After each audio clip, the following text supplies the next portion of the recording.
Hello everyone, welcome back to the Swami Vivekananda institute.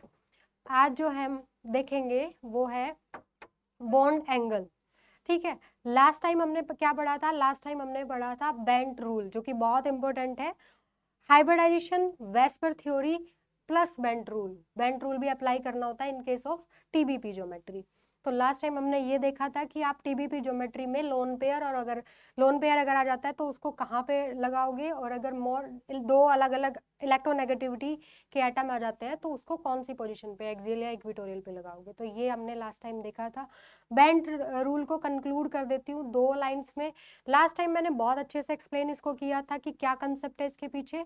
Conclusion ये था कि more electronegative atom prefer to stay in the orbital having less s character, and lone pair always prefer to stay in the orbital having more s character. बस lone pair always occupy equatorial position and more electronegative atom always occupy axial position. That was the conclusion of Bent rule. Now we will start with the bond angle. Bond angle क्या होता है? क्योंकि अब आपने structure देख ली कि कैसी होगी, कौन सा कितने लोन पेयर, कौन सा किस पोजीशन पे जाएगा। अब अगला क्वेश्चन आता है बॉन्ड एंगल का। अब आप ये कहोगे कि मैम बॉन्ड एंगल तो हमें पता है, एसपी हाइब्रिडाइजेशन है तो 180 है, sp3 है तो ये है। नहीं, बॉन्ड एंगल डिपेंड करता है बहुत सारे फैक्टर्स के ऊपर, जिनमें से हाइब्रिडाइजेशन सिर्फ एक है। ठीक है। बॉन्ड एंगल सबसे पहले देखना है कि बॉन्ड एंगल होता क्या है। सबसे पहला तो यही है, कोई भी एक एटम है ए, इसने कोई भी दो एटम के साथ बॉन्डिंग की हुई है। ठीक है। इसके अलावा जो है इसके पास लोन पेयर भी है दो। अगर ध्यान से देखें तो ये कौन से H2O मॉलिक्यूल की स्ट्रक्चर है। ठीक है, जिसके अंदर सेंट्रल एटम ये है ऑक्सीजन, ये है 2 हाइड्रोजन।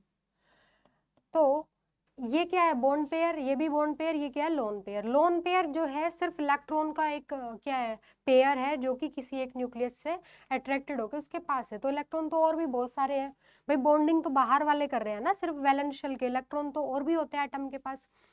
तो इलेक्ट्रॉन के उससे किसी भी मॉलिक्यूल की ज्योमेट्री पे फर्क नहीं पड़ता, फर्क पड़ता जो उसने बॉन्ड बनाए हैं। तो दो बॉन्ड पेयर के बीच का एंगल जो होता है, दो बॉन्ड पेयर के बीच का एंगल, इसको हम कहते हैं बॉन्ड एंगल। ये आपका बॉन्ड पेयर, ये भी क्या है? Bond pair. ये है बॉन्ड पेयर, एक ये है बॉन्ड पेयर, और इन दोनों के बीच का जो एंगल है उसको कहते हैं बॉन्ड एंगल। अब बॉन्ड एंगल प्रेडिक्ट करने के लिए क्या क्या आपको पता होना चाहिए? कोई भी अगर दो मॉलिक्यूल आपको दे दे तो आपको क्या क्या पता होना चाहिए? किसी किसी मॉलिक्यूल में बॉन्ड एंगल निकालना बहुत आसान होता है, किसी किसी में बहुत डिफिकल्ट होता है। जैसे कि आपको एक एग्जांपल ले लीजिए, BCl2 और BF3 दे दे, दो मॉलिक्यूल। इतने सिंपल क्वेश्चन जो है नेट में नहीं आते हैं, बाकी किसी एग्जाम में आ सकते हैं।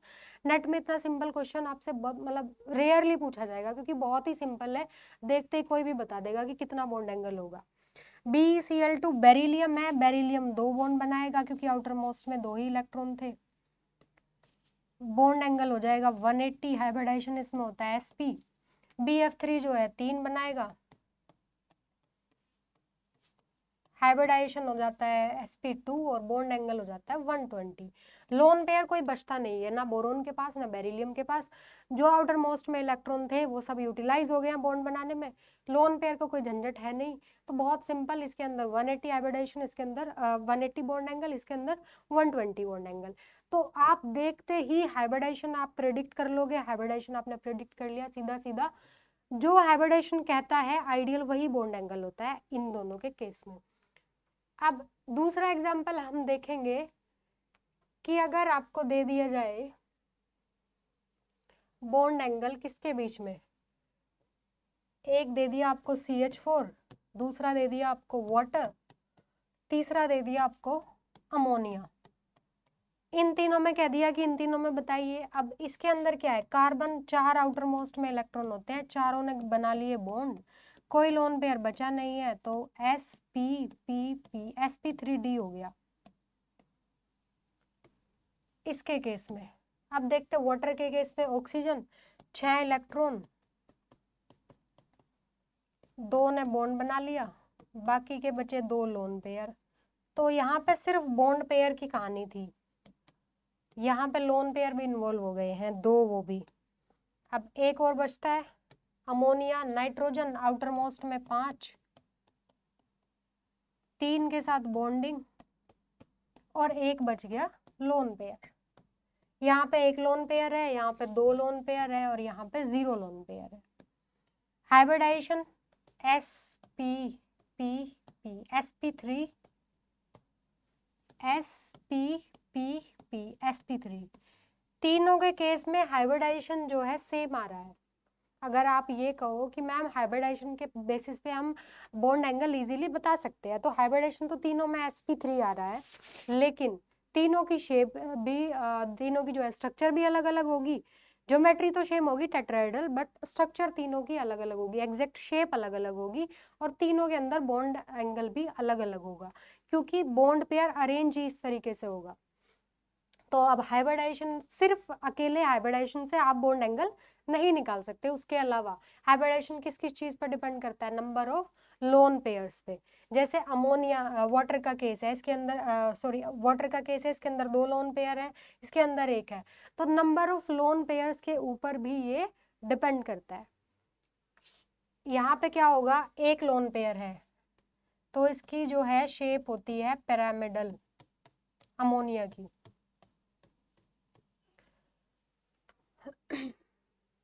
अमोनिया की शेप होती है पिरामिडल, 1 लोन पेयर की वजह से बॉन्ड एंगल होता है 107 डिग्री का। वो CH4 के केस में सबको पता है टेट्राहेड्रल होती है, आइडियल स्ट्रक्चर, 9 लोन पेयर, कोई लोन पेयर नहीं है, तो 109 डिग्री 28 मिनट। वाटर के केस में 2 लोन पेयर आ गए हैं, तो 2 लोन पेयर आने से ये हो जाएगा बेंट शेप, ये 2 लोन पेयर, बॉन्ड एंगल हो जाएगा 105 डिग्री। 109 डिग्री 28 मिनट, जिसमें कोई भी लोन पेयर नहीं था 109 डिग्री 28 मिनट, जिसके अंदर 1 लोन पेयर आ गया 160 डिग्री, जिसके अंदर 2 लोन पेयर आ गया 105 डिग्री। तो अब आप इस चीज से क्या समझे, इस चीज से ये समझे कि जैसे जैसे नंबर ऑफ लोन पेयर्स जो है बढ़ते जा रहे हैं, वैसे वैसे बॉन्ड एंगल घटता जा रहा है। CH4 कोई भी लोन पेयर नहीं, सारे बॉन्ड पेयर, 109 डिग्री। नेक्स्ट है अमोनिया, सिर्फ 1 लोन पेयर, बाकी के 3 क्या है, बॉन्ड पेयर्स, इसके अंदर हो जाएगा 160 डिग्री। नेक्स्ट है वाटर, वाटर के अंदर 2 लोन पेयर, तो ये हो गया 105 डिग्री। तो बॉन्ड एंगल जो है यहाँ से यहाँ क्या हो रहा है, डिक्रीज होता जा रहा है, because of the presence of lone pair around the central atom in a molecule. तो हम कह सकते हैं कि अगर हाइब्रिडाइजेशन तो तीनों में सेम है, हाइब्रिडाइजेशन sp3 है तीनों का सेम, अगर हाइब्रिडाइजेशन है तो नंबर ऑफ लोन पेयर अगर बढ़ते जा रहे हैं सेंट्रल एटम के अराउंड, तो बॉन्ड एंगल घटता जाता है। क्योंकि रीजन क्या है कि बॉन्ड पेयर और लोन पेयर में होता है रिपल्शन, ये है लोन पेयर, ये है बॉन्ड पेयर, और लोन पेयर में भी रिपल्शन होता है। तो इसके बीच में यहाँ पे रिपल्शन है लोन पेयर और बॉन्ड पेयर के बीच में, यहाँ पे 2 टाइप के रिपल्शन, लोन पेयर के बीच में, 3 टाइप के, सॉरी, लोन पेयर और बॉन्ड पेयर के बीच में, और बॉन्ड पेयर के बीच में। तो रिपल्शन जैसे जैसे बढ़ेंगे, 2 लोन पेयर, यहाँ पे सिर्फ 1 लोन पेयर था ऐसे स्ट्रेट, यहाँ पे 2 लोन पेयर आ गए, तो दोनों भी एक दूसरे से दूर रहेंगे, प्लस बॉन्ड पेयर से भी दूर रहेंगे, तो ये एक दूसरे से ज्यादा दूर रहेंगे, क्योंकि लोन पेयर में रिपल्शन ज्यादा होता है। रीजन ये है कि लोन पेयर जो है वो इलेक्ट्रॉन का पेयर है जो सिर्फ एक न्यूक्लियस के साथ अट्रैक्टेड है, तो वो ज्यादा फ्रीली मूव करता है। बॉन्ड पेयर 2 से बंधा हुआ है, तो इतना इजीली मूव नहीं कर सकता। तो लोन पेयर ज्यादा फ्रीली मूव करेगा, तो 2 लोन पेयर है फ्रीली मूव करेंगे, तो दोनों में क्या होगा, दोनों एक दूसरे से इतना दूर रहेंगे कि ऐसे टच ना हो, क्योंकि रिपल्शन ज्यादा है, सेम चार्ज है, इलेक्ट्रॉन है, रिपेल करेंगे, तो ये दोनों ऐसे दूर जाएंगे एक दूसरे। जब ये एक दूसरे से दूर जाएंगे तो बॉन्ड एंगल क्या होगा, ये वाले पास आएंगे, इनको पास आना पड़ेगा, क्योंकि ये इनको दूर क्या करे, धकेल रहे पास पास, तो बॉन्ड एंगल क्या होगा, कॉन्ट्रैक्ट होता जाएगा, सिकुड़ता जाएगा, तो बॉन्ड एंगल यहाँ पे रह गया 105 डिग्री। तो पहला पॉइंट हाइब्रिडाइजेशन पे डिपेंड करता है, दूसरा पॉइंट आ गया किसके ऊपर डिपेंड करता है? Number of lone pairs around the central atom. ठीक है, ये पॉइंट्स जो है हम लिख देते हैं। पहला पॉइंट डिपेंड करता है हाइब्रिडाइजेशन के ऊपर। अगर सबका हाइब्रिडाइजेशन अलग अलग आ रहा है तो उसी के बेसिस पे आपको चलना है। दूसरा जो है डिपेंड करेगा किसके ऊपर? Number of lone pairs around the central atom. अब अगली कहानी जो हम देखेंगे नेक्स्ट हम देखेंगे डिपेंड करेगा इलेक्ट्रोनेगेटिविटी के ऊपर। किसकी? साइड एटम की भी प्लस सेंट्रल एटम की भी। अगर सेंट्रल एटम सेम रख दिया जाए और साइड एटम की इलेक्ट्रोनेगेटिविटी चेंज कर दी जाए। एग्जांपल देखिए,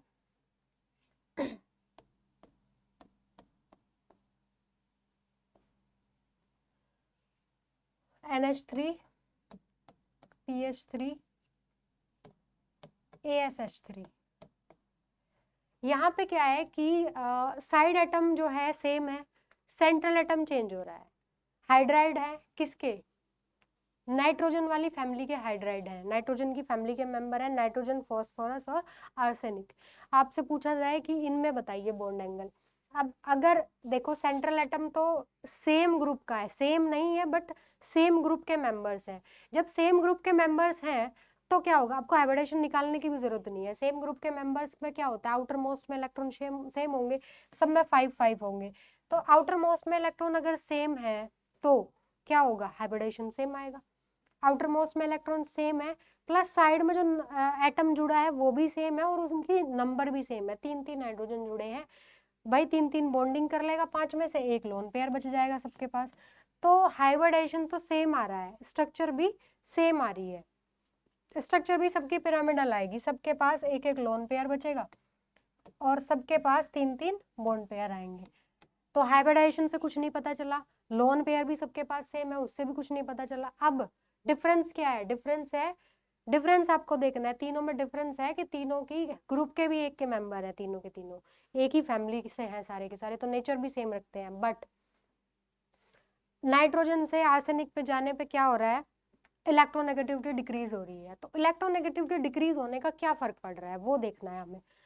तो ये हमारा नाइट्रोजन, इसके साथ है 3 हाइड्रोजन, ये हुआ लोन पेयर। ठीक है, तीनों के स्ट्रक्चर बनाएंगे और समझने की कोशिश करेंगे कि कैसे बॉन्ड एंगल वेरी करता है। PH3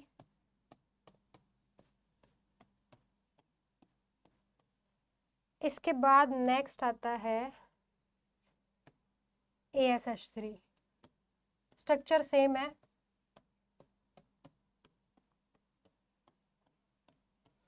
नाइट्रोजन से आर्सेनिक पे जाने पे इलेक्ट्रोनेगेटिविटी क्या हो रही है? डिक्रीज हो रही है। तो नाइट्रोजन सबसे ज्यादा इलेक्ट्रोनेगेटिव है और ये सबसे कम इलेक्ट्रोनेगेटिव है। अब इलेक्ट्रोनेगेटिविटी क्या फर्क पड़ रहा है? देखो ये जो बॉन्ड एंगल मैंने क्या बताया कि ये जो बॉन्ड पेयर्स है इनके बीच का एंगल, इनके बीच का एंगल मतलब ये कितना डिस्टेंस पे एक दूसरे से रह सकते हैं।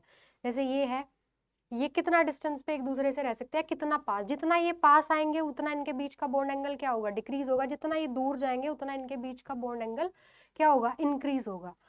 तो अब हमें देखना ये है कि डिक्रीज इंक्रीज किसके ऊपर डिपेंड कर रहा है? जो इनका शेयरिंग पेयरिंग वाला, शेयर करने के बाद जो लोन पेयर आया है, ये वाले बॉन्ड पेयर का जो बॉन्ड पेयर के जो 2 इलेक्ट्रॉन्स हैं, एक बॉन्ड को बनने में 2 इलेक्ट्रॉन यूज होते हैं। और जब कोई बॉन्ड बनता है तो ज्यादातर क्या होगा? अगर सिमिलर एटम के बीच में बना है तो जो इलेक्ट्रॉन का पेयर होता है वो बिल्कुल बीच में रहेगा। तो इनके बीच में रिपल्शन के ऊपर डिपेंड करेगा कि भाई इनके बीच में रिपल्शन अगर ज्यादा है तो ये दूर दूर जाएंगे, अगर इनके बीच में रिपल्शन कम है तो ये पास पास से रह सकते हैं।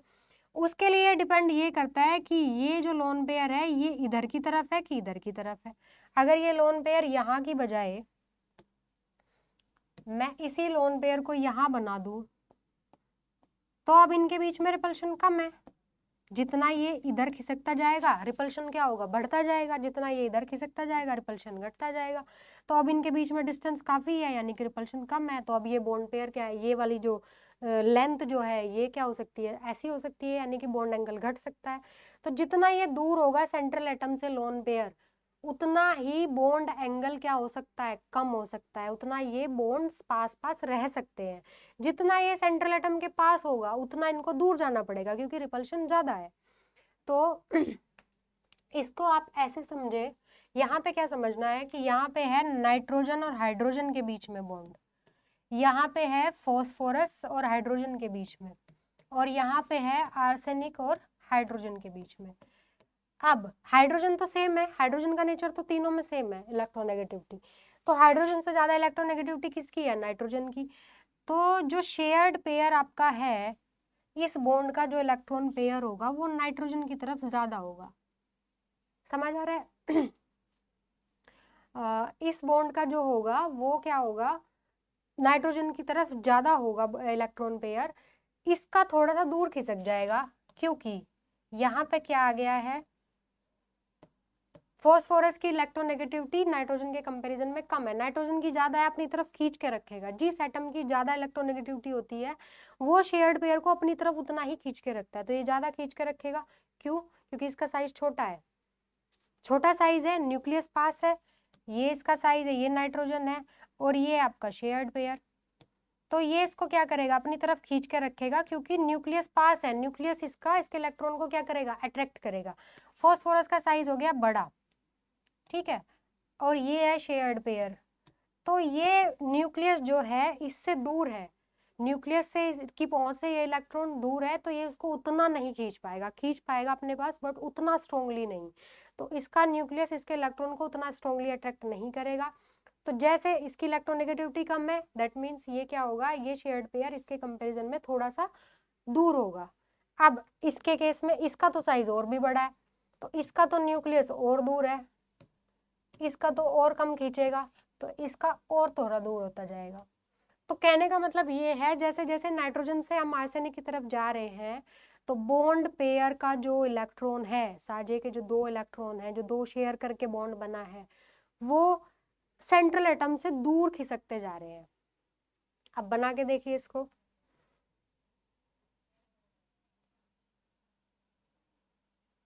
अब इन तीनों में कंपैरिजन आप करेंगे, तीनों को बना के देखना है कि कैसे, किस में बॉन्ड एंगल ज्यादा होगा, किस में कम होगा। कुछ भी याद रखने की जरूरत नहीं है, क्योंकि अगर आप याद करने पे आए बॉन्ड एंगल, तो कहाँ तक याद करोगे, ज्यादा से ज्यादा आपको CH4 का याद हो गया, वाटर का हो गया, NH3 का हो गया, बोरोन का, बोरोन के कंपाउंड का हो गया, बेरिलियम का हो गया, PCl5 का याद हो गया। चलो, बहुत सारे मॉलिक्यूल एग्जिस्ट करते हैं, कहाँ तक याद करोगे। तो बेटर है कि आपको रूल समझने चाहिए और उनको निकालना सीखना चाहिए। कोई भी आपको मॉलिक्यूल बोले आप इजीली कंपेयर कर दो।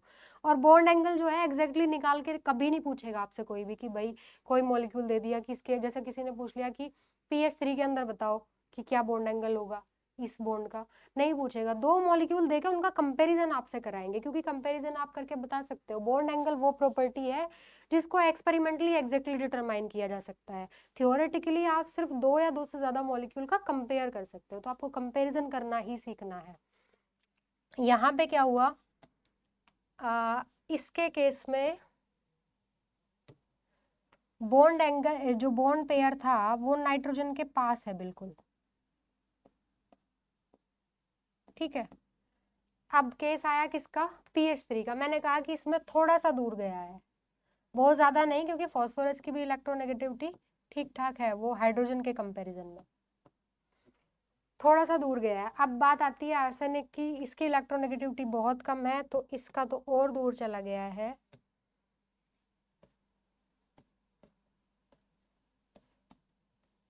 अब देखना है रिपल्शन इनके बीच में। रिपल्शन जो होगा, इनके बीच में रिपल्शन बहुत ज्यादा होगा, इसके भी में रिपल्शन और भी ज्यादा होगा, क्योंकि ये बहुत पास पास है, और इसमें रिपल्शन कम होगा।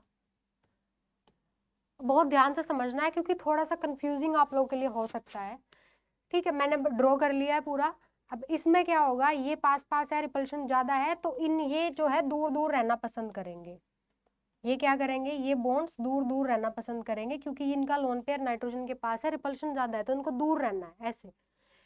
अब ये आया, ये थोड़ा सा पास रह सकते हैं और ये तो और भी पास रह सकते हैं। कहने का मतलब ये है कि इसके दूर दूर जाएंगे, इसके थोड़ा पास आए, इसके और पास, तो बॉन्ड एंगल क्या हो रहा है, बॉन्ड एंगल यहाँ से वहां अगर आप देख रहे हो क्या हो रहा है, डिक्रीज हो रहा है। तो बॉन्ड एंगल सबसे ज्यादा NH3, उसके बाद PH3, उसके बाद ASH3। यहाँ एक और रूल आ जाता है, दैट इज ड्रैगोज रूल, उसको मैं नेक्स्ट क्लास में डिस्कस करूंगी क्योंकि वो थोड़ा सा और अलग है ड्रैगोज रूल के बारे में। बॉन्ड एंगल यहाँ पे जो था 160 डिग्री था, अभी मैंने आपको बताया, यहाँ पे अराउंड 90 चला जाता है,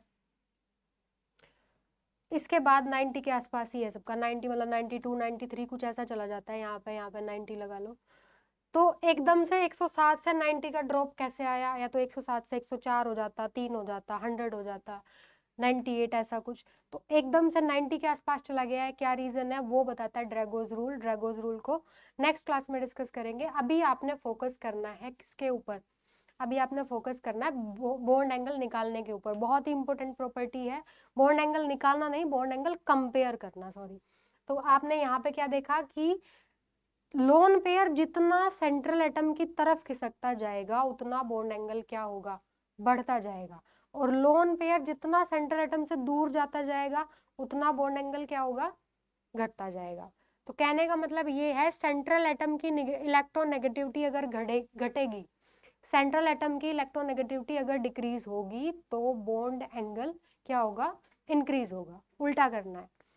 अब देखते हैं साइड एटम का यहीं पे, तो अपने रूल में ये चीज नोट कर देते हैं, सेंट्रल एटम की इलेक्ट्रोनेगेटिविटी के ऊपर भी डिपेंड करता है। अभी हम फैक्टर्स देख रहे हैं कि किन किन फैक्टर्स के ऊपर बॉन्ड एंगल डिपेंड करता है, किन किन चीजों की नॉलेज आपको होनी चाहिए किन्हीं भी 2-3 मॉलिक्यूल के अंदर बॉन्ड एंगल का कंपैरिजन करने के लिए। अभी हम वो देख रहे हैं। तो ये हमने नोट कर लिया, हाइब्रिडाइजेशन हो गया, number of lone pairs around the central atom and electronegativity of central atom. अब हम देखेंगे next factor, that is electronegativity of side atom.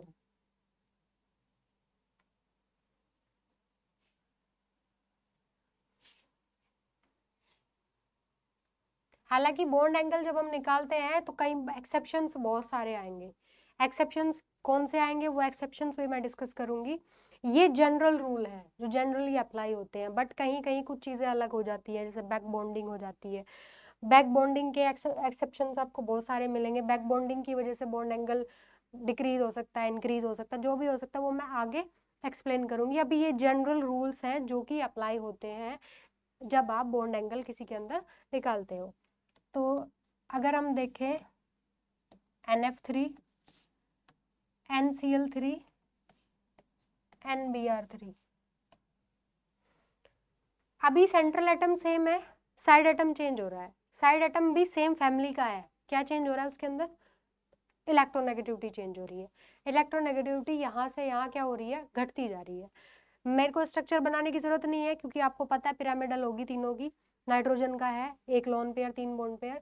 मैं सीधा सीधा आपको एक्सप्लेन करती हूँ कि डिपेंड कर रहा है NF बॉन्ड पे, NCl बॉन्ड पे और NBr बॉन्ड पे।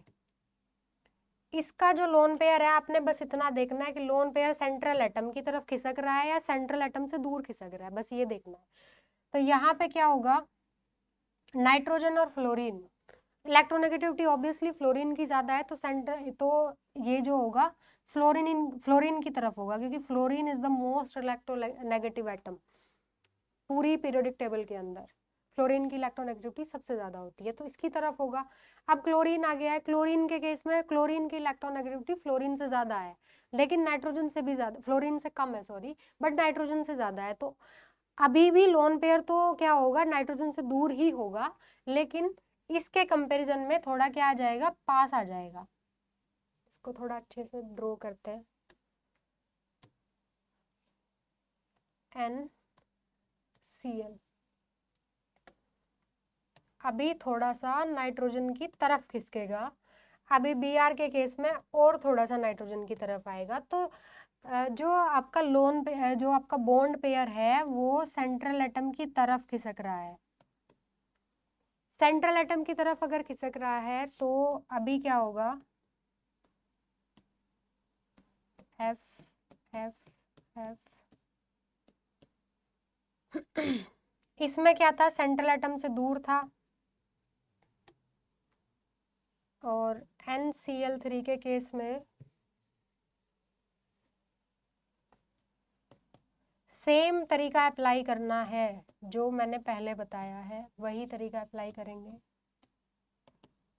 बस ये देखना है कि लोन पेयर सेंट्रल एटम की तरफ ज़्यादा है या सेंट्रल एटम से दूर ज़्यादा है। सेंट्रल एटम से दूर होगा तो बॉन्ड एंगल घटेगा, सेंट्रल एटम की तरफ जाएगा तो बॉन्ड एंगल बढ़ेगा। यहाँ पे यहाँ था, इसके केस में थोड़ा सेंट्रल एटम के पास आया, इसके केस में और पास आया।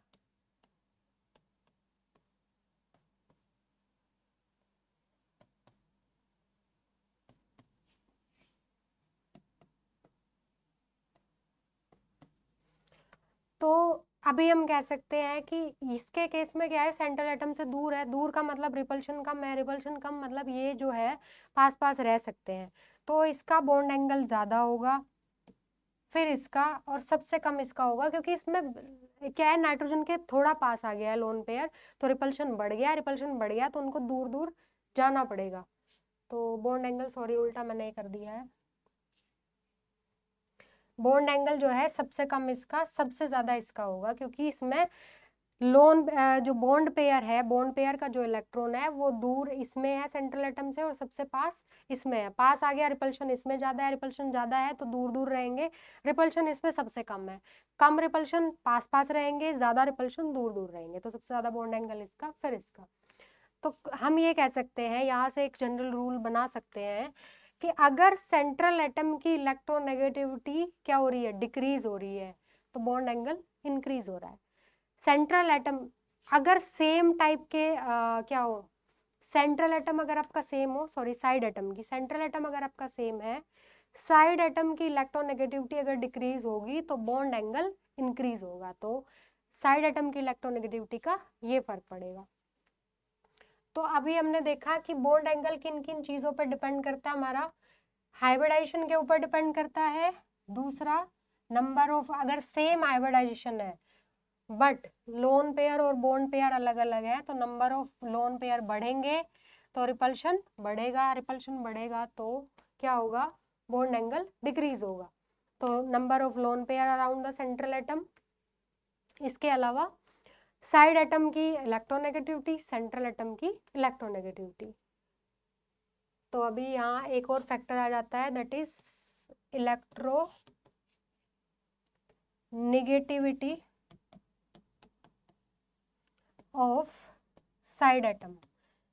तो ये सारे फैक्टर्स आपने देखने हैं जब भी किसी भी मॉलिक्यूल के अंदर बॉन्ड एंगल निकालना है, तो एक जनरल बना लेते हैं रूल, क्योंकि ये चीजें जो है याद रखनी भी जरूरी है।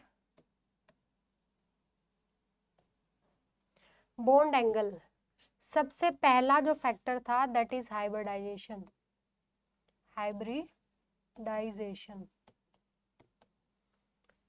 अगर हाइब्रिडाइजेशन sp है तो बॉन्ड एंगल कितना होता है, मैंने बताया था 180। हाइब्रिडाइजेशन अगर sp2 है तो बॉन्ड एंगल 120। हाइब्रिडाइजेशन अगर sp3 है तो बॉन्ड एंगल कितना होगा, टेट्राहेड्रल होता है 109 डिग्री 28 मिनट। हाइब्रिडाइजेशन अगर sp3d आ जाता है दैट इज tbp, इसके अंदर दो तरह के बॉन्ड एंगल होते हैं, 90 और 120, तीन तरह के, सॉरी 180 भी होता है, ठीक है। sp3d2, sp3d2 के अंदर कौन सी शेप हो जाती है, ऑक्टाहेड्रल, सारे बॉन्ड एंगल 90 और 180, ठीक है। नेक्स्ट होता है sp3d3, पेंटागोनल बाइपिरामिडल, ये वाली शेप होती है, बहुत रेयर इसके एग्जांपल्स पूछे जाते हैं। तो अगर सीधा सीधा आपको हाइब्रिडाइजेशन निकल के क्या है, कोई भी आइडियल ज्योमेट्री आ रही है, आइडियल ज्योमेट्री और शेप दोनों एक ही है, जैसे कि sp3 हाइब्रिडाइजेशन में ज्योमेट्री टेट्राहेड्रल होती है बट शेप बेंट भी हो सकती है, पिरामिडल भी हो सकती है, वी शेप जिसको बोलते हैं। ट्राइगोनल बाई पिरामिडल में क्या हो सकता है, सीसॉ भी हो सकती है, लीनियर भी हो सकती है, टी शेप भी हो सकती है, पर ज्योमेट्री टेट्राहेड टीबीपी या ट्राइगोनल बाई पिरामिडल तो शेप टीबीपी भी हो सकती है। तो अगर शेप और ज्योमेट्री एक ही आ रही है हाइब्रिडाइजेशन के बाद तो बॉन्ड एंगल आइडियल होगा, जो इसमें दिया हुआ है टेबल में इसके अकॉर्डिंग ही बॉन्ड एंगल होगा। लेकिन अब दूसरा फैक्टर देखते हैं, दूसरा फैक्टर मैंने क्या बताया था, हाइब्रिडाइजेशन के बाद number of lone pairs, number of lone pairs around central atom, central atom. Side atom के लोन पेयर्स की बात नहीं हो रही है, साइड एटम के लोन पेयर का कोई फर्क नहीं पड़ता, फर्क किसका पड़ता है, पूरी की पूरा सारा जो खेल है वो डिपेंड कर रहा है सेंट्रल एटम के ऊपर। सेंट्रल एटम में हाइब्रिडाइजेशन होगा, हाइब्रिड ऑर्बिटल्स बनेंगे, हाइब्रिड ऑर्बिटल्स किस तरीके से अरेंज हो रहे हैं उन पे डिपेंड करेगा क्या, उसके बाद वो अरेंज हो गए, अरेंज होने के बाद उसमें किस ऑर्बिटल में लोन पेयर जाएगा, किस में बॉन्ड बनेगा, किस में ज्यादा इलेक्ट्रोनेगेटिव एटम जाएगा, फिर जो है लोन पेयर में रिपल्शन होगा। तो सारा खेल जो है सेंट्रल एटम के अराउंड चल रहा है, साइड एटम की सिर्फ इलेक्ट्रोनेगेटिविटी देखेंगे, साइड एटम के लोन पेयर इलेक्ट्रॉन नहीं देखने हैं। तो number of lone pair around central atom, अगर हाइब्रिडाइजेशन सेम आ जाता है तो हाइब्रिडाइजेशन आपका सेम आ गया sp3 सपोज करो, जैसे कि एग्जांपल मैंने बताया था इसका, तो number of lone pair increases, number of lone pair increases, repulsion किसके बीच में, लोन पेयर के बीच में रिपल्शन इंक्रीजेस, लोन पेयर के बीच में रिपल्शन इंक्रीजेस होगा तो क्या होगा, आपका bond angle decreases, bond angle decrease होगा। ये एरो अबव का साइन होता है इंक्रीज और डाउन की तरफ होता है तो डिक्रीज हो रहा है। तो number of lone pair around the central atom increases, repulsion जो है बढ़ेगा, सब तरह के रिपल्शन, सबसे ज्यादा बढ़ेगा लोन पेयर रिपल्शन, क्योंकि वही डोमिनेट करता है। लोन पेयर के बीच में रिपल्शन होगा तो वो क्या होंगे, दूर दूर जाएंगे, दूर दूर जाएंगे तो बॉन्ड पेयर पास पास आएंगे, बॉन्ड पेयर पास पास आएंगे तो बॉन्ड एंगल क्या होगा, घटेगा। तो ये होगा लोन पेयर का इम्पैक्ट। नेक्स्ट मैंने बताया था electronegativity of central atom, but ये ध्यान रखना है कि इलेक्ट्रोनेगेटिविटी ऑफ सेंट्रल एटम तब देखनी है जब मॉलिक्यूल सेम टाइप के हो, यानी कि साइड एटम सेम हो, सेंट्रल एटम चेंज हो रहा हो, तब देखना है। ये नहीं कि कोई भी मॉलिक्यूल दे दिया किसी भी तरीके से आप कंपेयर कर सकते हो, इसके भी कुछ, ये सिर्फ जनरल रूल्स ऑब्जर्व करके बनाए गए, ऐसे कुछ डेफिनेट वो नहीं है, ये सिर्फ बनाए गए, बाकी एग्जैक्ट जो आपके काम आएंगे वो आएगी आपकी कंसेप्ट क्लियरिटी। जितना आपको चीजें क्लियर होंगी उतना ही आप उसको समझ पाएंगे कि बॉन्ड एंगल कहाँ कैसे निकालना है। अगर आपने सब चीजें समझ ली तो ये रूल्स आपको याद रखने की जरूरत भी नहीं पड़ेगी। इलेक्ट्रोनेगेटिविटी ऑफ सेंट्रल एटम, जितना ये लोन पेयर सेंट्रल एटम की तरफ जाएगा उतना बॉन्ड एंगल बढ़ेगा।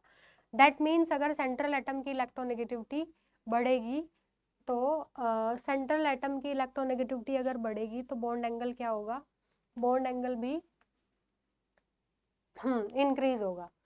सेंट्रल एटम की इलेक्ट्रोनेगेटिविटी अगर इंक्रीज होगी तो ये इसकी तरफ खिसकेगा, मतलब बॉन्ड जो है दूर दूर जाएंगे, रिपल्शन बढ़ेगा, तो बॉन्ड एंगल सेंट्रल एटम की electronegativity increases, bond angle increases. ठीक है, अब देखना है साइड एटम की, साइड एटम का क्या है,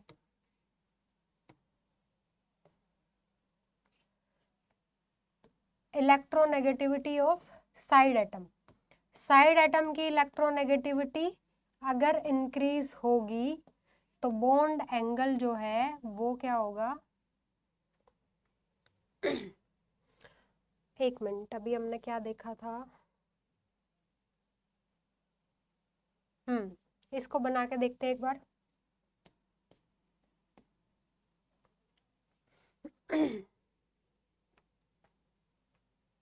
तो साइड एटम क्या होगा, साइड एटम की इलेक्ट्रोनेगेटिविटी अगर बढ़ेगी तो लोन पेयर जो है साइड एटम की तरफ जाएगा। लोन पेयर अगर साइड एटम की तरफ जाएगा तो बॉन्ड एंगल क्या होगा, डिक्रीज होगा, क्योंकि अब ये पास पास रह सकते हैं, तो bond angle decreases. Side atom की इलेक्ट्रोनेगेटिविटी बढ़ने पे बॉन्ड एंगल घटेगा, सेंट्रल एटम की बढ़ने से बॉन्ड एंगल बढ़ेगा। तो ये सारे हो गए जनरल रूल्स। रूल्स नहीं कह सकते, मतलब इट इज लाइक कि आपने ऑब्जर्व करके कुछ कुछ पॉइंट्स बना लिए, जैसे आप कुछ भी पढ़ते हो तो अपने नोट्स बनाते हो बाद में देखने के लिए कि अच्छा ये ऐसे होता है, लेकिन आपने चीजें जो समझी है वो मेन समझना है। क्या, हाइब्रिडाइजेशन मेन है, ठीक है, उसके बाद नंबर ऑफ लोन पेयर्स, उसके बाद जो मेन समझना है कि बॉन्ड पेयर शिफ्ट किसकी तरफ हो रहा है, किसकी तरफ शिफ्ट हो रहा है, सेंट्रल एटम की तरफ हो रहा है। सेंट्रल एटम की तरफ अगर हो रहा है, पास पास आए, रिपल्शन बढ़ा, बॉन्ड एंगल क्या होगा, बढ़ेगा, ठीक है। उस इफेक्ट को, रिपल्शन को मिनिमाइज करने के लिए बॉन्ड एंगल बढ़ेगा। अगर जो बॉन्ड पेयर का इलेक्ट्रॉन है, बॉन्ड पेयर का जो इलेक्ट्रॉन है, इलेक्ट्रॉन पेयर है, अगर वो सेंट्रल एटम से दूर शिफ्ट हो रहा है, सेंट्रल एटम की तरफ से साइड एटम की तरफ शिफ्ट हो रहा है, तो रिपल्शन घट रहा है, रिपल्शन घट रहा है तो बॉन्ड एंगल अब घटेगा, मतलब पास पास ये बॉन्ड्स रह सकते हैं। तो ये हुए जनरल बॉन्ड एंगल को कैलकुलेट करने के तरीके।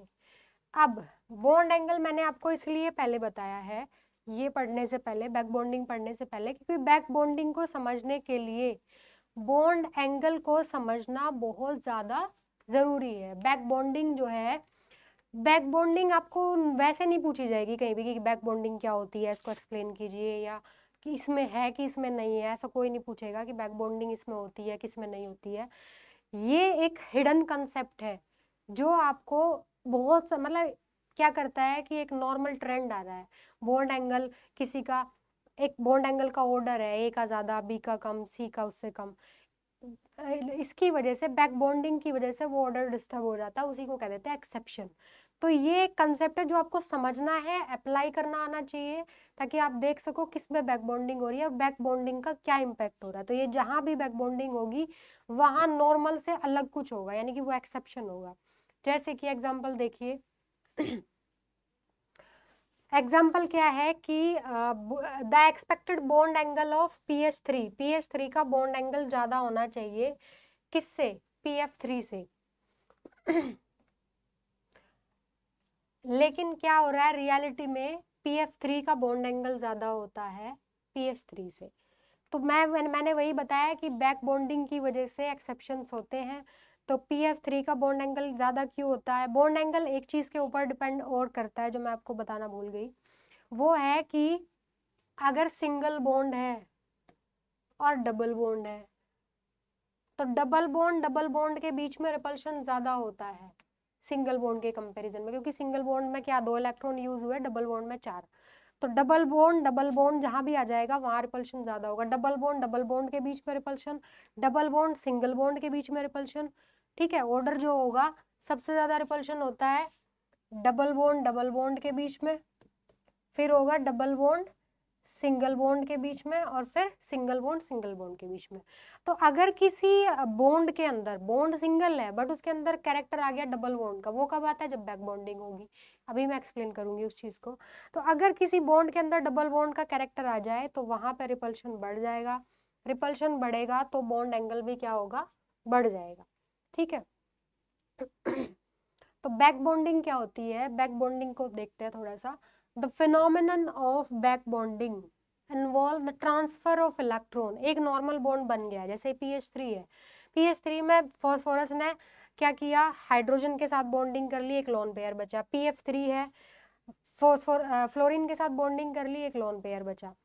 तो इसमें तो सिर्फ ये, इसकी स्ट्रक्चर तो यही तक रुकी, इसमें तो कहानी यहीं पे खत्म होगी, इसमें यहाँ पे खत्म नहीं हुई है। ये नॉर्मल बॉन्ड बनने के बाद, मॉलिक्यूल बन गया, इसके बाद क्या होता है, फॉस्फोरस के पास जो है 3D ऑर्बिटल होता है वैकेंट, ठीक है। अगर आप फॉस्फोरस का कॉन्फ़िगरेशन देखेंगे बना के, तो 3D ऑर्बिटल इसके पास खाली होता है, और फ्लोरीन के पास लोन पेयर्स है, क्योंकि फ्लोरीन के आउटर मोस्ट में 7 इलेक्ट्रॉन है, 7 में से एक ने बॉन्ड बना लिया, 3 लोन पेयर बचे हैं। तो ये लोन पेयर ऑटोमेटिकली, जहां पे लोन पेयर होगा, जहाँ पे खाली ऑर्बिटल होगा, दोनों के बीच में क्या होगा, अट्रैक्शन। तो ये लोन पेयर जो है इसके D ऑर्बिटल के साथ क्या कर लेता है, ओवरलैप कर देता है। तो इट इज, इसी को कहते हैं हम बैक बॉन्डिंग। ये है नॉर्मल बॉन्डिंग, जो नॉर्मल बॉन्ड बनना है। उसके बाद नॉर्मल बॉन्ड बनने के बाद जो होगा, जो लोन पेयर होगा किसी भी एटम के पास, वो एम्प्टी ऑर्बिटल में जब जाता है किसी दूसरे एटम के, तो वही होती है बैक बॉन्डिंग। इस बैक बॉन्डिंग की वजह से क्या होगा, ये सिंगल बॉन्ड का कैरेक्टर डबल बॉन्ड जैसा हो जाएगा, और जब इसका डबल बॉन्ड जैसा कैरेक्टर हो जाएगा तो रिपल्शन बढ़ जाएगा। रिपल्शन बढ़ जाएगा तो इसके और इसके बीच में रिपल्शन ज्यादा होगा इसके कंपैरिजन से। तो इसकी वजह से क्या होगा, इसकी वजह से बॉन्ड एंगल जो है इंक्रीज हो जाएगा। क्लियर है? तो ये होती है बैक बॉन्डिंग। अब बैक बॉन्डिंग किस किस केस में होती है, ज्यादातर जो एटम्स इन्वॉल्व होते हैं, एक एटम के पास लोन पेयर होना चाहिए और दूसरे एटम के, एक एटम के पास इलेक्ट्रॉन होने चाहिए डोनेट करने के लिए, और दूसरे एटम के पास जगह होनी चाहिए इलेक्ट्रॉन एक्सेप्ट करने के लिए। जगह मतलब खाली ऑर्बिटल्स, एक के पास भरे ऑर्बिटल होंगे और दूसरे के पास खाली ऑर्बिटल होंगे। दूसरी चीज, दोनों के जो ऑर्बिटल्स हैं उनके बीच का गैप भी एनर्जी का बहुत ज्यादा डिफरेंस नहीं होना चाहिए। मान लिया एक का 2p है, दूसरे का 5d है, ठीक है, एक का 2p है दूसरे का 3d है, चल जाएगा, एक का 2p दूसरे का 4d। तो बैक बॉन्डिंग जो है डिपेंड करती है किन चीजों के ऊपर, कि जो एक के पास इलेक्ट्रॉन डोनेट करने के लिए होने चाहिए यानी कि भरे हुए ऑर्बिटल्स हो, दूसरे के पास खाली ऑर्बिटल्स हो इलेक्ट्रॉन एक्सेप्ट करने के लिए। उन दोनों ऑर्बिटल्स का, डोनेट करने वाले एक्सेप्ट करने वाले के बीच का एनर्जी गैप के ऊपर डिपेंड करता है। एनर्जी गैप जितना वो एक दूसरे के पास पास होंगे, जितना अच्छे से ओवर मतलब इलेक्ट्रॉन ट्रांसफर हो पाएगा, उतनी अच्छी बैक बॉन्डिंग होगी। जितना एक दूसरे से एनर्जी गैप ज्यादा होगा, जितना दूर दूर होंगे उतनी कम होगी। तो इस चीज के ऊपर डिपेंड करती है। ज्यादातर जो लोन पेयर कैरिंग एटम्स होते हैं, मतलब फ्लोरीन, ऑक्सीजन, नाइट्रोजन, क्लोरीन, इसके अलावा ये वाले भी पार्टिसिपेट करते हैं, बट ज्यादातर आपको ये वाले दिखेंगे। अब देखते हैं द एक्सपेक्टेड बॉन्ड एंगल। इस चीज का बैक बॉन्डिंग का बॉन्ड एंगल के ऊपर भी इफेक्ट पड़ेगा, बॉन्ड लेंथ के ऊपर भी पड़ेगा। क्योंकि अगर सिंगल बॉन्ड से डबल बॉन्ड का कैरेक्टर आया है तो बॉन्ड लेंथ क्या होगी, डिक्रीज होगी। सिंगल बॉन्ड की बॉन्ड लेंथ ज्यादा होती है, डबल की कम होती है, ट्रिपल की और कम होती है। तो जैसे जैसे जो है मतलब अब बॉन्ड जो है सिंगल ना रहकर डबल का कैरेक्टर ले लेता है, डबल पूरा भी नहीं कह सकते, it is somewhere between the single and double bond, but single bond से ज्यादा स्ट्रॉन्ग है, डबल जैसा बिहेव करेगा। तो इसको इसीलिए डॉटेड लाइन से शो करते हैं, डबल पूरा नहीं शो करते। तो इसके ऊपर बहुत सारे एक्सेप्शंस है और बहुत सारे, कुछ कुछ तो ऐसे है जो सीधे सीधे क्वेश्चन आया हुआ है। जैसे मैं एक बता देती हूँ एग्जांपल, और ये सब हम वन बाय वन डिस्कस करेंगे। ये वाला डायरेक्ट पेपर में आया हुआ क्वेश्चन है, CH3 का thrice n is pyramidal while SiH3 का थ्राइस n इज प्लेनर। तो वजह क्या है, बैक बॉन्डिंग। तो ये सारी चीजें, ये जो स्टेटमेंट्स है जो सीधे सीधे हैं, ये सीधे पेपर में कई बार पूछ लिए जाते हैं कि कोई भी आपको ऑप्शंस दे देंगे इनमें से कौन सा प्लेनर होगा। अब आप देखो, आपको तो लगेगा कि वहाँ हाइब्रिडाइजेशन लगा लो, जो लोन पेयर नहीं बचा एक प्लेन में आगे सारे वो प्लेनर है, लेकिन वहाँ हाइब्रिडाइजेशन से ऊपर जाके एक कंसेप्ट लग रहा है, दैट इज बैक बॉन्डिंग। तो बैक बॉन्डिंग जो है बहुत चीजों में एक नॉर्मल जो ट्रेंड होता है ना उसको एबनॉर्मल बना देती है। तो बैक बॉन्डिंग का ध्यान रखना है। बट बैक बॉन्डिंग को बहुत सारे क्वेश्चन ये होते हैं कि बैक बॉन्डिंग कैसे पता चले, कुछ कहीं हो जाती है कहीं नहीं होते। बहुत ही सिंपल तरीका है, साइड एटम से सेंट्रल एटम की तरफ होगी, साइड एटम के पास अवेलेबल फिल्ड ऑर्बिटल्स होने चाहिए, सेंट्रल एटम के पास अवेलेबल एम्प्टी ऑर्बिटल होने चाहिए। एम्प्टी में क्या क्या हो सकता है, d ऑर्बिटल हो सकता है, पाई स्टार हो सकता है, ठीक है, कहीं पर पाई बॉन्डिंग हुई है और उसका एंटी बॉन्डिंग खाली होगा तो पाई एंटी बॉन्डिंग हो सकता है, या फिर d ऑर्बिटल हो सकता है।